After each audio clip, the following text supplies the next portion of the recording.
Hey guys, today I would like to show you all how to hide pictures in gallery on REALME Note 60. So firstly, let me go into gallery, photos, and tap on the picture that I would like to hide.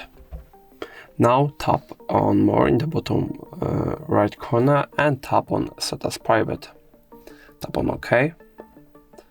And now if you would like to access the hidden album, all you have to do is go into albums and go into private, or just go into photos or albums and anywhere here and just tap on the bottom navigation bar. Now enter your privacy password, and as you can see, here's our picture. Now I can unhide it just tapping on set as public and either to the default or custom location.